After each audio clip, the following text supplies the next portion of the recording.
Hello everyone, this is Deeksha Rathore and welcome back to my channel. तो friends, CDP के one liner question की series हमने start की हुई है जो बहुत इंपॉर्टेंट है, आपके पैडागोजी से ली गई है। तो वीडियो को पूरा देखिए और वीडियो को लाइक एंड शेयर कर दीजिए, चैनल को सब्सक्राइब कर लीजिए। तो सबसे पहला पॉइंट है, किशोरावस्था आदर्शों की अवस्था है, सिद्धांतों के निर्माण की अवस्था है, साथ ही जीवन का सामान्य समायोजन है। यह परिभाषा देने वाले हैं। तो ये परिभाषा किसने दी है कि आदर्शों की अवस्था है, किशोरावस्था निर्माण की अवस्था है, साथ ही जीवन का सामान्य समायोजन है। तो ये परिभाषा दी है जीन पियाजे ने। ठीक है, और इसमें से ही जो है काफ़ी क्वेश्चन आपके पूछे जाते हैं आपके टेट एग्ज़ाम में। क्लियर? तो वीडियो को स्किप नहीं करना है। नेक्स्ट क्वेश्चन है, एक शिक्षक शिक्षार्थी के मानसिक विकास का ज्ञान प्राप्त करके जिसकी योजना नहीं बना सकता वह है, तो वो है शारीरिक विकास। मनुष्य के शरीर में हड्डियों की संख्या कम से कम होती है। तो हड्डियों की संख्या कम से कम होती है तो वो प्रौढ़ावस्था में होती है। ठीक है, कब होती है हड्डियों की संख्या? प्रौढ़ावस्था में। किसको प्रशिक्षण द्वारा व्यवहार में संशोधन की प्रक्रिया माना गया है? तो ये माना गया है अधिगम को, यानी लर्निंग को। किशोरावस्था की प्रमुख समस्या है, तो ये है समायोजन की समस्या।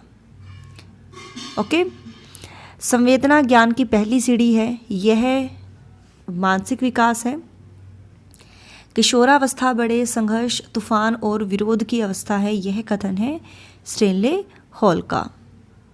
ठीक है, जीन पियाजे के अनुसार संज्ञानात्मक विकास की अवस्थाएं हैं, तो ये है 4 अवस्थाएं, है ना। संज्ञानात्मक विकास सिद्धांत इन्होंने दिया था, स्विट्जरलैंड के मनोवैज्ञानिक थे।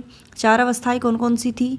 इंद्रिय जनित गामिक अवस्था, पूर्व संक्रियात्मक अवस्था, मूर्त संक्रियात्मक अवस्था और औपचारिक संक्रियात्मक अवस्था। डिटेल वीडियो बनाई हुई है मैंने इसके ऊपर, तो वो वीडियो आप देख लीजिएगा। नेक्स्ट क्वेश्चन है, कौन से आयु समूह के लिए एरिक्सन ने विकास की 8 अवस्थाएं प्रस्तावित की? तो ये है, एरिक्सन ने 8 अवस्थाएं प्रस्तावित की, और कौन सी आयु समूह के लिए? जन्म से मृत्यु तक। ठीक है, एरिक्सन के अनुसार कौन सी अवस्था में बालक अधिक पहल करता है लेकिन बहुत सशक्त भी हो सकता है, जो दोष भावनाओं की ओर ले जाता है? तो ये है 3 से 6 वर्ष तक पहल बनाम दोष अवस्था, यानी पहल वर्सेस दोष अवस्था। कौन सी संज्ञानात्मक प्रक्रिया है? तो ये है चिंतन।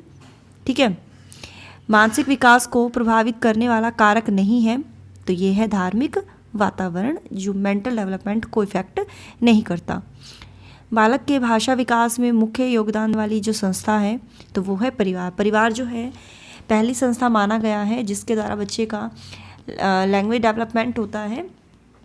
तो मुख्य योगदान देने वाली जो संस्था है वो है परिवार। नैतिक तर्क की अवस्था सिद्धांत किसने स्पष्ट किया? तो लॉरेंस कोहलबर्ग जो थे, इन्होंने नैतिक विकास का सिद्धांत इन्होंने दिया था। 3 इन्होंने स्तर बताए थे और 1 स्तर के 2 इन्होंने चरण बताए थे। ठीक है, कोहलबर्ग के सिद्धांत के अनुसार कौन सी अवस्था पर एक व्यक्ति का निर्णय दूसरों के अनुमोदन, पारिवारिक आकांक्षाओं, पारस्परिक मूल्यों एवं समाज के नियमों पर आधारित है? तो वो है पारंपरिक, यानी ट्रेडिशन। वंशानुक्रम से संबंधित चूहों पर किसने जो है अध्ययन किया, किसने प्रयोग किया? तो ये मेंडल ने किया है चूहों पर। कौन सा ऊर्जावान मित्रवत बालक का लक्षण नहीं है? तो ये है आसानी से चिढ़ने वाला, जो बहुत ही जल्दी एग्रेसिव हो जाता है, ये ऊर्जावान मित्रवत बालक का लक्षण नहीं है। किशोरावस्था प्रारंभ होती है तो 12 वर्ष की आयु से, 12 से 18 वर्ष तक की आयु से। नेक्स्ट क्वेश्चन है, एक बच्चा सदैव दूसरों के प्रति सहानुभूति दिखाता है, यह आदत कहलाती है? तो ये भावना संबंधी आदत है, यानी इमोशनली कनेक्ट है ना, जो दूसरों के प्रति सिंपैथी रखते हैं। क्लियर? पूर्णतः प्रकार्यशील व्यक्ति का संप्रत्यय दिया, तो ये दिया है कार्ल रॉजर्स। ओके, नेक्स्ट है, चिंतन तथा तर्क का उद्देश्य क्या है? तो चिंतन तथा तर्क यानी थिंकिंग एंड आर्गूमेंट का उद्देश्य क्या है? समस्याओं का समाधान करना। जब हमारे पास प्रॉब्लम आती है, हम उसका सॉल्यूशन करते हैं किसके द्वारा? हम सोचते हैं, थिंकिंग करते हैं और आर्गूमेंट करते हैं, है ना। कौन सा सिद्धांत छात्रों के व्यवहार को वांछित स्वरूप तथा दिशा प्रदान करने में शिक्षकों की सहायता करता है? तो वो है प्रयास एवं त्रुटि का सिद्धांत। और ये किसने दिया है प्रयास एवं त्रुटि का सिद्धांत? थॉर्नडाइक ने। और भूखी बिल्ली पर इन्होंने प्रयोग किया था। अधिगम के किस सिद्धांत के आधार पर बालकों में भय, प्रेम तथा घृणा के भाव आसानी से उत्पन्न किए जा सकते हैं? तो ये सिद्धांत है शास्त्रीय अनुबंध सिद्धांत। और ये किसने दिया था? पैवलोव ने। किस पर इन्होंने प्रयोग किया था? कुत्ते पर। सीखने की असफलताओं का कारण समझने की असफलताएं हैं, यह कथन किसका है? तो ये कथन है मर्सेल का। शिक्षण अधिगम के अंतर्गत शिक्षक का प्रमुख कार्य क्या है? तो बालकों को सीखने के लिए अभिप्रेरित करना, उनको मोटिवेट करना। क्लियर?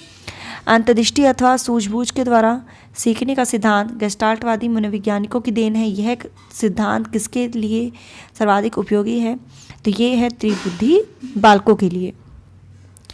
अधिगम का कौन सा सिद्धांत पाठ्यक्रम के विभिन्न अंगों के एकीकरण पर जोर देता है? तो ये सिद्धांत है गेस्टाल्ट सिद्धांत। बच्चों में सीखने की प्रक्रिया कहाँ से शुरू होती है? तो परिवार से शुरू होती है।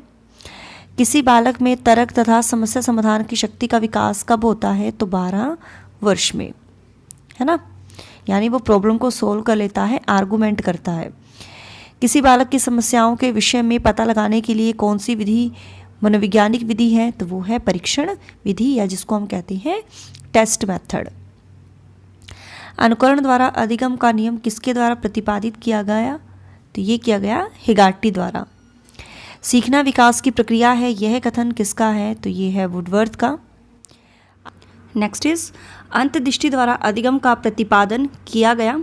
तो इनसाइट ऑफ थ्योरी किसने दी है? तो ये गेस्टाल्ट मनोवैज्ञानिक जो थे वर्दाइमर, कोहलर, कोफका, ठीक है। और अंतर्दृष्टि सिद्धांत को ही सूझ का सिद्धांत कहा जाता है। कोहलर ने प्रयोग किया था सुल्तान नामक चिंपैंजी पर। ओके। भूल प्रयास द्वारा अधिगम के सिद्धांत का प्रतिपादन निम्न में से किसने किया था? तो आप सभी को पता है प्रयास एवं भूल का सिद्धांत किसने दिया था? थॉर्नडाइक जो थे। और इन्होंने किस पर प्रयोग किया था? भूखी बिल्ली पर इन्होंने प्रयोग किया था। और लर्निंग के इन्होंने 8 रूल्स बताए थे। 3 मुख्य नियम थे, 5 गौण नियम थे। टोटल इन्होंने 8 नियम बताए थे। अगर पूछा जाए एग्जाम में कि गौण नियम कितने हैं, तो 5 है, और मुख्य नियम कितने हैं? 3। और ये किसने बताए थे? थॉर्नडाइक ने। तार्किक चिंतन किसका एक आवश्यक अंग है? तो ये है समस्या समाधान का। जब भी हम प्रॉब्लम को सॉल्व करते हैं तो हम आर्गूमेंट करते हैं, है ना, तार्किक चिंतन करते हैं, डिस्कशन करते हैं। तो ये किसका एक आवश्यक अंग है? समस्या समाधान का। समस्या समाधान की अंतर्दृष्टि विधि के संबंध में किसके द्वारा वनमानुषों पर किए गए प्रयोग उल्लेखनीय है? जैसे कि अभी मैंने बताया है, प्रॉब्लम को सॉल्व करने के लिए जो है हमें सूझबूझ द्वारा हम प्रॉब्लम को सॉल्व करते हैं, है ना, जिसको सूझ का सिद्धांत भी कहते हैं।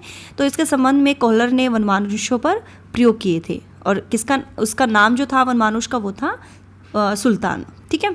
सीखने के उद्दीपक अनुक्रिया सिद्धांत के मुख्य प्रतिपादक हैं, तो ये है थॉर्नडाइक। थॉर्नडाइक ने कौन सा सिद्धांत दिया था?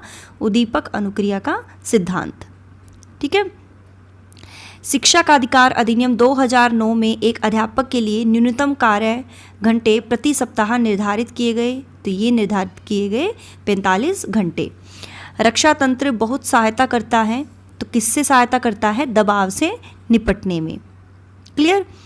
जिन इच्छाओं की पूर्ति नहीं होती उनका भंडार ग्रह कौन सा है? तो ये है इदम, यानी इड। और ये किसने प्रतिपादित किया है? ये वर्ड जो है ये सिगमंड फ्रायड ने प्रतिपादित किया है। तो डियर, ये आज के हमारे 41 लाइनर क्वेश्चन थे सीडीपी के, और ये आपकी पैडागोजी से लिए गए हैं, जो बहुत इंपॉर्टेंट है। और ये आपके सभी एग्जाम में पूछे जाते हैं इनमें से क्वेश्चन। तो कैसी लगी वीडियो कमेंट सेक्शन में बताइएगा। So thanks for watching my video. Do like, share and subscribe my YouTube channel. Till then bye bye, रब राखा, जय भोलेनाथ।